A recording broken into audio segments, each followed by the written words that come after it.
जय हिंद दोस्तों। स्वागत है आप सभी का आज के वीडियो लेक्चर में। दोस्तों आज के वीडियो लेक्चर में हम लोग पढ़ेंगे भारत का संविधान। भारत के संविधान में दोस्तों आज हम लोग पढ़ेंगे राष्ट्रपति। दोस्तों इससे पहले हम लोगों ने इसी चैनल पर भाग 1 से भाग 4 तक के सभी टॉपिक को कवर कर लिया है। आज का जो हमारा टॉपिक है वह है भाग नंबर 5 में राष्ट्रपति। ठीक है, उसको आज हम लोग पढ़ेंगे। ठीक है, ये दोस्तों आप इससे पहले वाले वीडियो यानी भाग 1 से भाग 4 तक के सभी वीडियो को नहीं देखे हैं तो आप इसी चैनल के प्लेलिस्ट में जाएंगे। पॉलिटी सेक्शन के प्लेलिस्ट बना हुआ है, वहाँ से आप सभी वीडियो को एक एक करके देख सकते हैं। ठीक है, आज का हमारा टॉपिक भाग 5 के ऊपर है और वो राष्ट्रपति के ऊपर बनने वाला है। ठीक है, तो चलिए हम लोग देखते हैं। दोस्तों हमेशा की तरह आज के वीडियो का भी जो PDF होगा आपको टेलीग्राम ग्रुप में मिल जाएगा।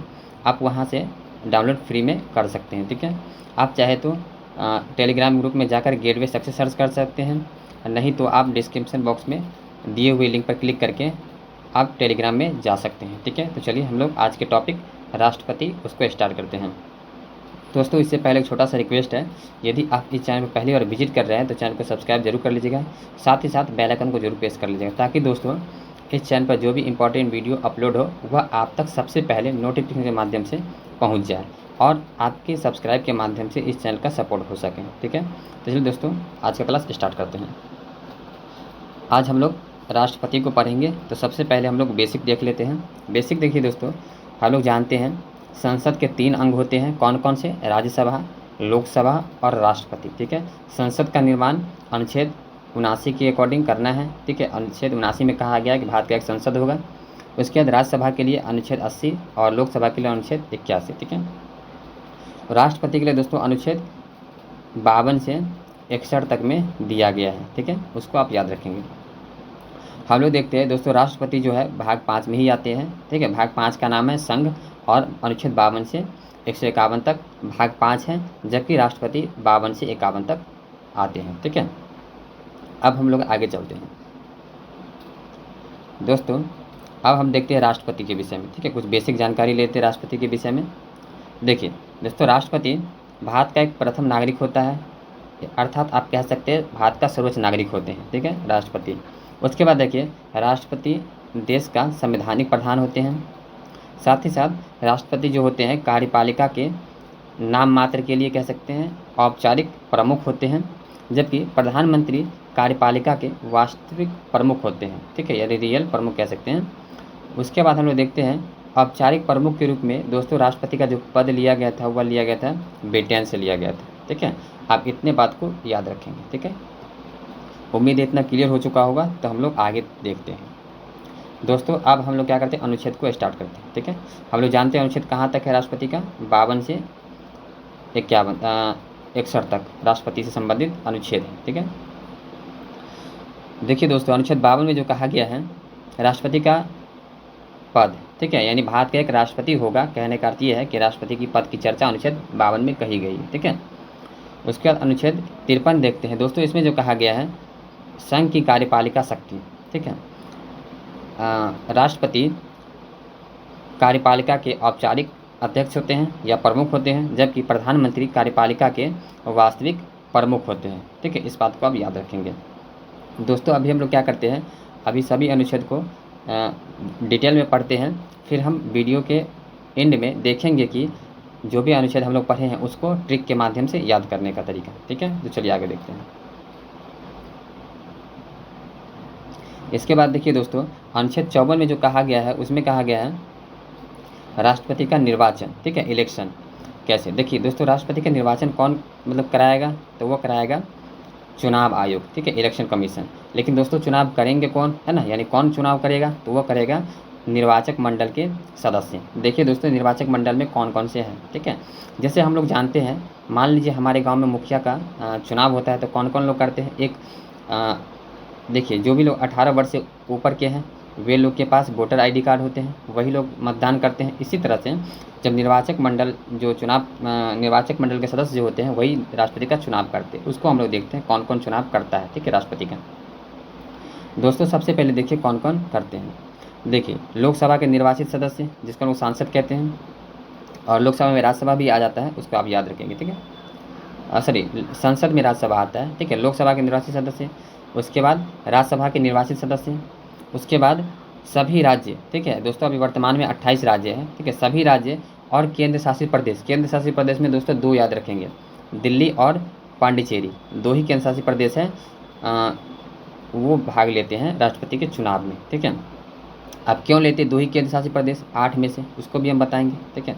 आप ये देखिए 69वां संविधान संशोधन 1990 में हुआ था, ठीक है दोस्तों।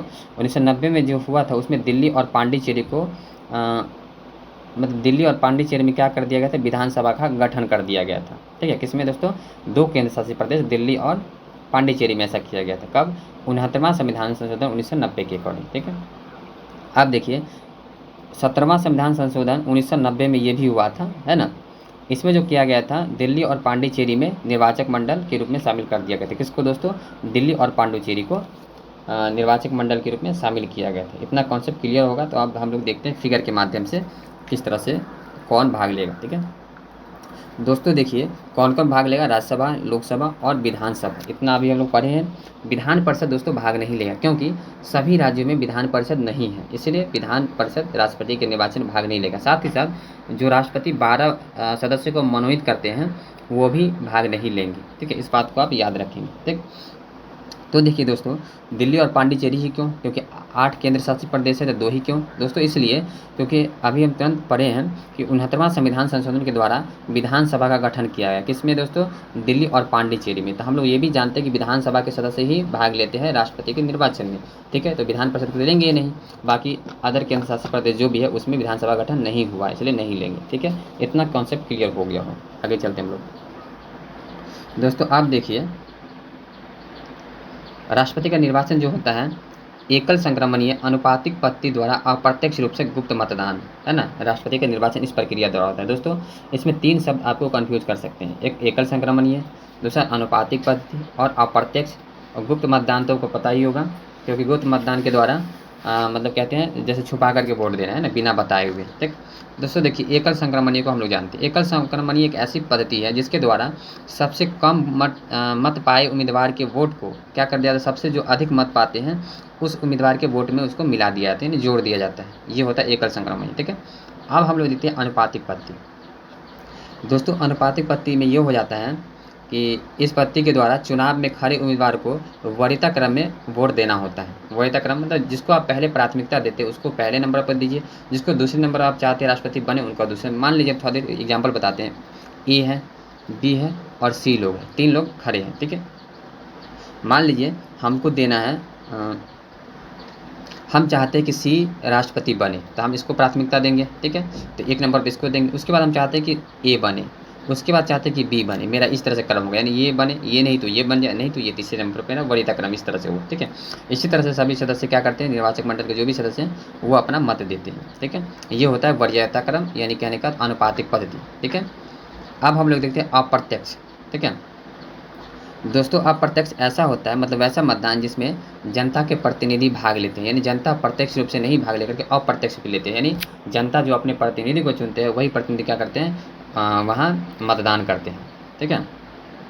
इसको कहते हैं हम लोग अप्रत्यक्ष मतदान, ठीक है दोस्तों। अब हम लोग देखते हैं अनुच्छेद 55। अनुच्छेद 55 में देखिए दोस्तों, इसमें कहा गया है राष्ट्रपति की कोटा की चर्चा, यानी राष्ट्रपति की जो निर्वाचन की रीति है उसकी चर्चा करी गई है दोस्तों। राष्ट्रपति के लिए कितना मत चाहिए, तो कुल वोट बट्टा में कुल प्रत्याशी प्लस 1 और पूरे का जितना आए उसमें हम 1 जोड़ देंगे, तो इतना उनको मत चाहिए, ठीक है। इस बात को आप याद रखिए। आगे देखिए अनुच्छेद 56 में क्या कहता है दोस्तों। अनुच्छेद 56 में जो कहा गया है वह कहा गया राष्ट्रपति के कार्यकाल की चर्चा, ठीक है। राष्ट्रपति जब पद ग्रहण करते हैं तो पद ग्रहण की तिथि से दोस्तों वो 5 वर्ष तक अपने पद पर रहेंगे, ठीक है। ये अनुच्छेद 56 कहता है। मान लीजिए किसी कारणवश राष्ट्रपति 5 वर्ष से पहले ही या तो त्याग पद देते हैं, किसी कारणवश अपना पद छोड़ देते हैं, ठीक है। तो उस स्थिति में क्या होता है, दोबारा चुनाव कराया जाता है राष्ट्रपति का।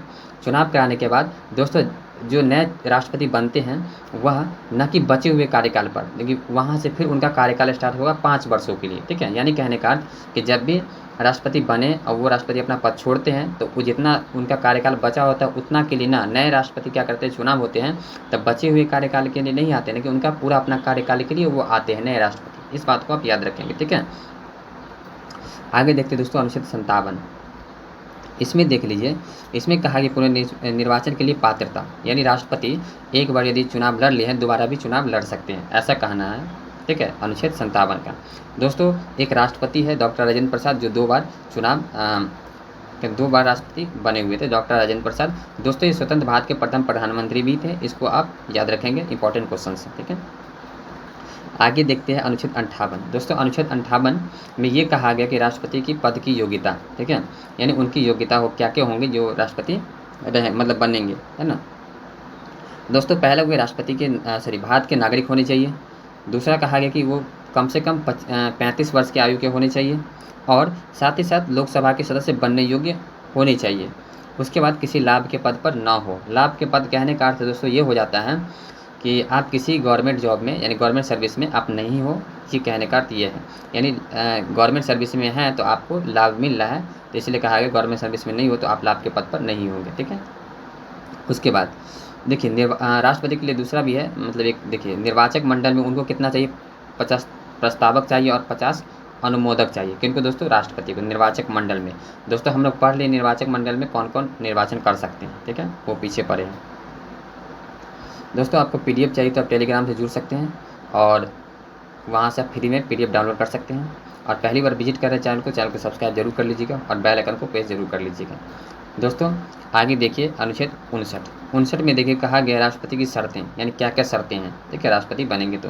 पहला देखिए 15,000 जमानत राशि जमा करनी पड़ेगी। दोस्तों कहाँ करनी पड़ेगी, तो वह करनी पड़ेगी RBI के पास, रिजर्व बैंक ऑफ इंडिया के पास जमा करनी होगी। ठीक है, और जो राष्ट्रपति बनने वाले उम्मीदवार है वो पागल नहीं होने चाहिए और साथ ही साथ दिवालिया ना होने चाहिए। ठीक है, यानी कर्ज के जाल में डूबे नहीं होने चाहिए, ऐसे व्यक्ति मतलब राष्ट्रपति बनेंगे। ये शर्त है राष्ट्रपति के लिए। अनुच्छेद 59 ये बात को क्लियर करती है। ठीक है, आगे हम लोग देखते हैं दोस्तों अनुच्छेद 60। अनुच्छेद 60 में जो कहा गया शपथ है ना, राष्ट्रपति द्वारा शपथ, राष्ट्रपति का शपथ। ठीक है, जब राष्ट्रपति बन जाएंगे दोस्तों तो उनको शपथ दिलाने के लिए कोई व्यक्ति चाहिए, तो वो व्यक्ति होते सुप्रीम कोर्ट के मुख्य न्यायाधीश होते हैं। कौन दोस्तों, सुप्रीम कोर्ट के मुख्य न्यायाधीश। ठीक है, यदि मान लीजिए किसी कारणवश नहीं है तो उनकी अनुपस्थिति में सुप्रीम कोर्ट के जो अन्य न्यायाधीश है, इन मुख्य न्यायाधीश को छोड़ करके उनमें से सबसे वरिष्ठ न्यायाधीश वे क्या करेंगे, राष्ट्रपति को शपथ दिलवाएंगे।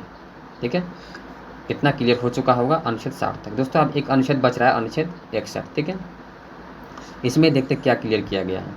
दोस्तों अनुच्छेद 61 में कहा गया राष्ट्रपति पर महाभियोग। दोस्तों महाभियोग शब्द का प्रयोग जो होता है केवल राष्ट्रपति पर ही किया जाता है। किस पर दोस्तों, केवल राष्ट्रपति पर ही किया जा सकता है। ठीक है, इस बात को आप याद रखेंगे। दोस्तों जब राष्ट्रपति किसी विदेशी राष्ट्र के प्रभाव में आ जाते हैं तो महाभियोग लगाया जा सकता है। दूसरा, जब संविधान का अतिक्रमण करते हैं तो राष्ट्रपति पर हम लोग महाभियोग लगा सकते हैं। ठीक है, उसके बाद देखिए राष्ट्रपति का जो पोस्ट है कहाँ से लिया गया है उसको देख लेते हैं। ठीक है, राष्ट्रपति का दोस्तों जो पोस्ट है USA से लिया गया है और अब तक किसी राष्ट्रपति पर महाभियोग नहीं लगाया गया है। ठीक है, यह हमारे देश के लिए काफ़ी अच्छी बात है कि अभी तक किसी राष्ट्रपति पर महाभियोग नहीं लगाया गया है। उसके बाद हम लोग जानते हैं, देखिए किसी भी सदन में पारित मतलब इसे किया जा सकता है, या तो आप राज्यसभा में कर सकते हैं या तो लोकसभा में कर सकते हैं। संसद के 2 सदन होते हैं। ठीक है दोस्तों, राज्यसभा और लोकसभा, इस बात को आप याद रखेंगे। तो जब महाभियोग होता है किसी भी सदन में पारित किया जा सकता है।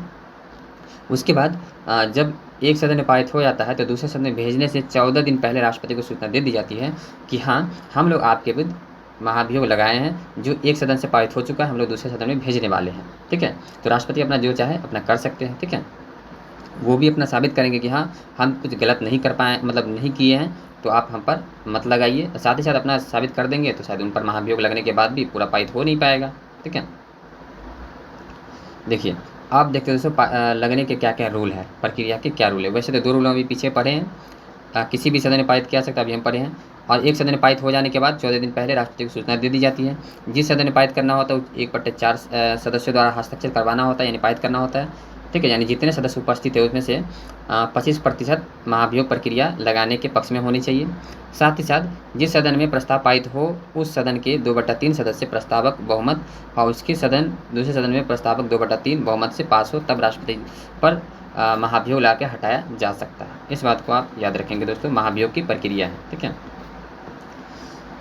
आगे हम लोग देखते हैं दोस्तों। अभी तक तो हम लोग क्या किए, अनुच्छेद 52 से अनुच्छेद 61 तक को कंप्लीट कर लिए। अब हम लोग देखते हैं राष्ट्रपति के अधिकार और शक्ति। ठीक है, इस बात को अब हम लोग देखते हैं। दोस्तों राष्ट्रपति के पास कई सारी शक्तियाँ हैं, उसमें से हम लोग एक एक करके सभी को देखते हैं। पहला शक्ति दोस्तों है नियुक्ति संबंधी अधिकार, है ना। दोस्तों प्रधानमंत्री की नियुक्ति राष्ट्रपति ही करते हैं, साथ ही साथ प्रधानमंत्री की सलाह पर मंत्रिपरिषद की नियुक्ति, ठीक है। उसके बाद जो अन्य मंत्री होते हैं उनकी नियुक्ति भी राष्ट्रपति ही करती है, लेकिन प्रधानमंत्री से सलाह लेनी पड़ती है। उसके बाद देखिए दोस्तों सर्वोच्च न्यायालय के जो न्यायाधीश होते हैं उनकी और उस सर्वोच्च या उच्च न्यायालय के न्यायाधीशों की नियुक्ति करते हैं, किन न्यायाधीशों के, मुख्य न्यायाधीश, ठीक है। उसके बाद भारत के नियंत्रक एवं महालेखा परीक्षक की भी नियुक्ति करते हैं, कौन, राष्ट्रपति ही करते हैं। और राज्यपाल की नियुक्ति भी राष्ट्रपति ही करते हैं, ठीक है। उसके बाद देखिए विधायी शक्तियाँ क्या है राष्ट्रपति के पास। दोस्तों राष्ट्रपति के हस्ताक्षर के बिना कोई विधेयक नहीं लागू हो सकता है, ठीक है। विधेयक तो बना लेंगे लेकिन लागू होने के लिए राष्ट्रपति का साइन जरूरी है, ठीक है।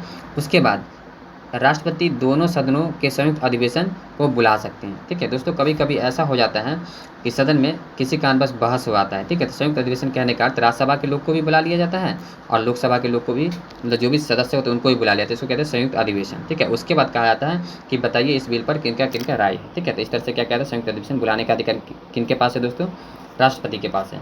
उसके बाद हम लोग देखते हैं लोकसभा को भंग करने का अधिकार किसके पास है, वह राष्ट्रपति के पास ही है। साथ ही साथ देखिए संसद में निम्न विधेयक को पेश करने से पहले राष्ट्रपति की मतलब सहमति होना आवश्यक है। कौन कौन से विधेयक, देखिए धन विधेयक राष्ट्रपति की सहमति के बाद ही पेश हो सकता है। उसके बाद नए राज्य के निर्माण करना चाहते हैं या वर्तमान राज्य की सीमा में परिवर्तन करना चाहते हैं, इस तरह से जो भी विधेयक है उसको आप राष्ट्रपति की सहमति होना जरूरी है उसमें। उसके बाद संचित निधि में व्यय करने की, मतलब संचित निधि से व्यय करने वाले जो होते हैं विधेयक उनको भी, उनके लिए भी क्या होता है, राष्ट्रपति से परमिशन लेना पड़ता है, ठीक है। तो उम्मीद है विधायी शक्ति समझ में आ गया होगा। तो हम लोग चलते हैं अगला शक्ति, जो भी दिया हुआ अधिकार उनको देखते हैं। दोस्तों अगला अधिकार जो दिया गया है संसद के सदस्यों को मनोनीत करने का अधिकार राष्ट्रपति के पास है, उनको देखिए। उसके बाद देखिए राष्ट्रपति राज्यसभा के 12 सदस्यों को मनोनीत करते हैं। दोस्तों 12 सदस्यों को मनोनीत करते हैं, लेकिन याद रखेंगे ये सदस्य राष्ट्रपति के निर्वाचन में भाग नहीं लेते हैं, ठीक है। उसके बाद पहले लोकसभा में 2 आंग्ल समुदाय के लोग के व्यक्तियों को मनोनीत करना मतलब किया जाता था, लेकिन क्या हुआ 104 जो संविधान संशोधन हुआ उसके अंतर्गत एंग्लो इंडियन आरक्षण को ख़त्म ही कर दिया गया है, ठीक है। दोस्तों एंग्लो इंडियन आप समझते होंगे, इसलिए इसमें हम बता नहीं रहे हैं, ठीक है।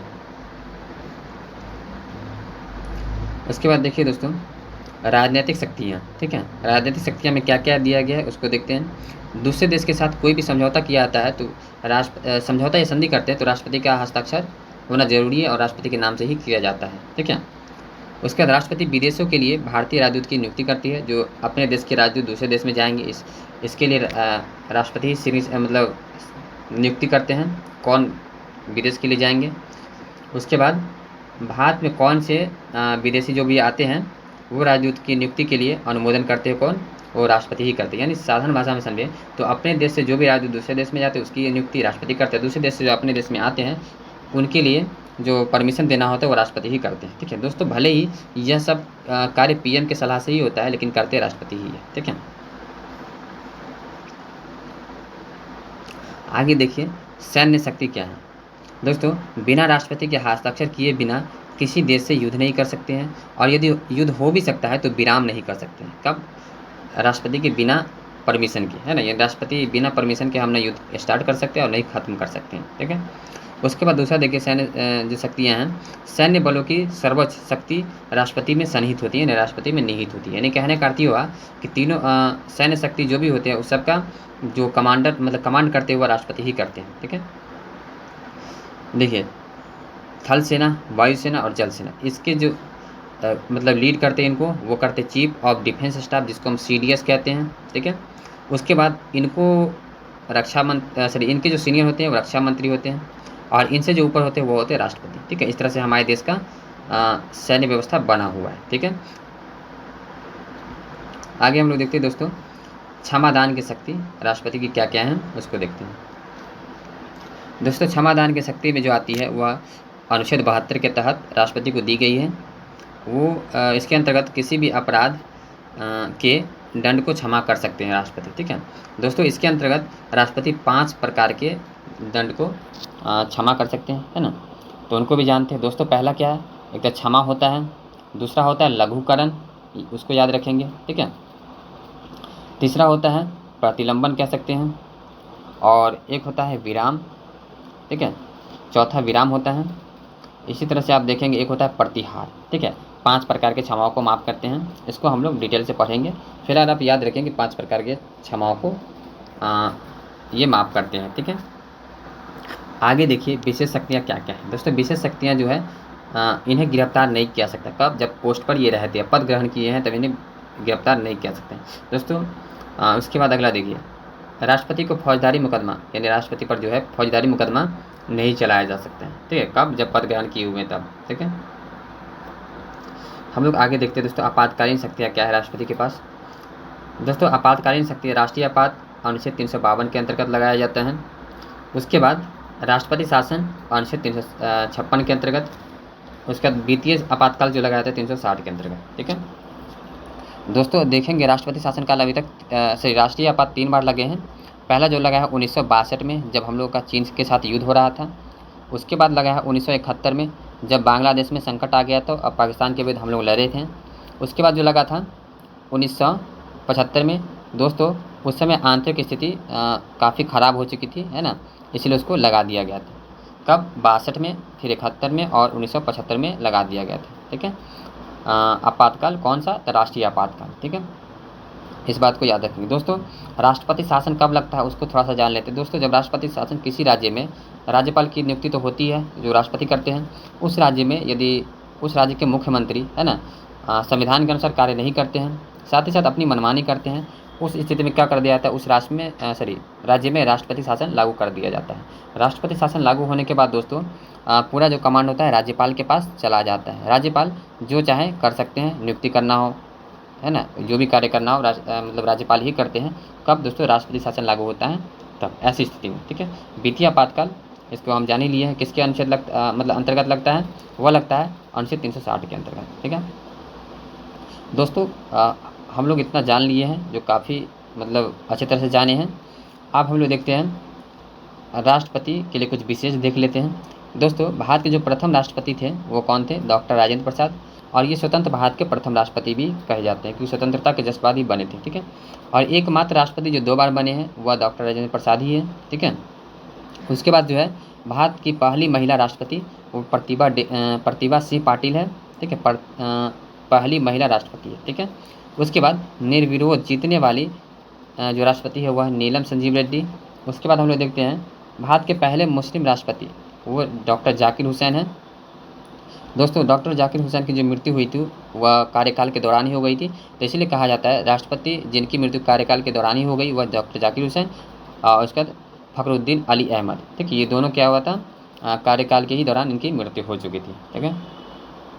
दोस्तों अब हम लोग देखते हैं जो अभी तुरंत बनी है भारत की प्रथम आदिवासी महिला राष्ट्रपति व द्रौपदी मुर्मू, है ना, ये हमारे राष्ट्रपति बने हैं। दोस्तों आज की वीडियो लेक्चर में हम लोग इतना ही पढ़ेंगे और इस वीडियो में उम्मीद है कि आपका राष्ट्रपति संबंधित सभी कॉन्सेप्ट क्लियर हो गए होंगे। दोस्तों यह वीडियो आपको कैसा लगा इसके लिए आप कमेंट बॉक्स में ज़रूर बताइएगा। साथ ही साथ यदि किसी टॉपिक को आप जानते थे कमेंट बॉक्स में आप ज़रूर लिख सकते हैं और वीडियो का संबंधित कुछ सजेशन देना चाहते हैं वो भी आप उसे लिख सकते हैं। तो हम लोग फिर मिलते हैं अगले वीडियो में, तब तक के लिए जय हिंद जय भारत।